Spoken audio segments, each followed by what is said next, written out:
Salut à tous. Aujourd'hui, avec Actu MMA, on vous propose un nouveau top 5, celui des plus gros hype trains qui ont très vite déraillé. Commençons par le commencement. Qu'est-ce qu'un hype train? On parle de hype train lorsque le public, les experts en MMA ou encore la promotion au sein de laquelle évolue le combattant le mettent sur un piédestal, lui promettant une carrière incroyable avant même que le combattant en question n'ait réellement eu le temps de faire ses preuves. On parle donc ici d'un combattant promis à un futur brillant, incroyable, qu'il n'a malheureusement jamais obtenu, ou du moins pas encore. C'est parti. Numéro 5, Sage Northcutt. Si certains ne se souviendront même plus de cette machine athlétique qu'est Sage Northcutt, les puristes ne l'ont pas oublié. Après 2 victoires, seulement 2 victoires à l'UFC, nombreux le voyaient déjà comme le prochain rouleau compresseur de l'organisation, pliant tous les combattants à l'aide d'une explosivité hors norme.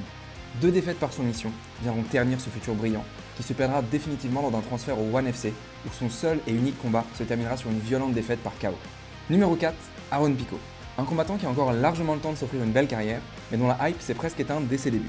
Annoncé comme la nouvelle sensation du Bellator, en raison de son palmarès impressionnant en lutte, mais également en boxe anglaise, l'Américain s'inclinera dès ses débuts professionnels. Il enchaînera par la suite 4 KO pour remonter la hype, avant de retomber sur 2 défaites, elles-mêmes par KO.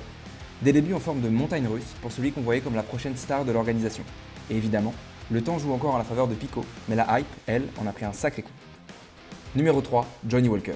Commencer sa carrière à l'UFC par 3 KO spectaculaires dès le premier round, meilleur moyen pour avoir l'entièreté des fans derrière soi, et sans même pouvoir l'éviter, d'énormes attentes à la hype qui s'ensuit.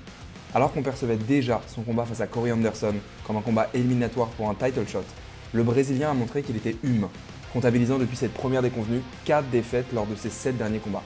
Un hype train déraillé qui n'en reste pas moins un très bon combattant chez les lourds légers. Numéro 2, Darren Till.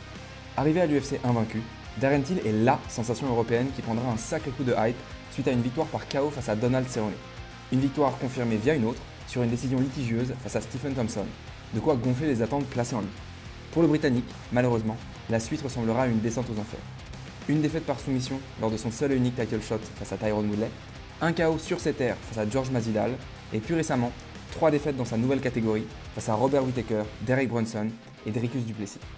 En somme, Darren Till mérite sa place à l'UFC, aucun doute, mais l'époque où il était érigé comme le futur de l'organisation est révolue.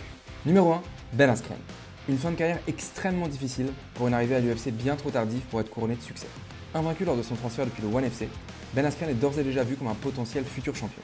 Lors de son premier combat à l'UFC, Funky survivra miraculeusement au slam des enfers de Robbie Lawler pour s'imposer par soumission, retardant encore un peu l'énorme déraillement à venir. La suite est connue de tous et fera de Masvidal l'homme au KO le plus rapide de l'histoire de l'organisation. Une lourde défaite, suivie d'une autre face au vétéran Damian Maia, avant de prendre une retraite bien méritée. Et voilà, c'était notre top 5 des hype trains qui ont très vite déraillé. N'hésite pas à nous donner le tien en commentaire, lâche un like si ça t'a plu, abonne-toi et clique sur la cloche pour ne rien rater de nos prochaines vidéos. Merci à vous tous et à bientôt pour un nouveau top 5 avec Actu MMA.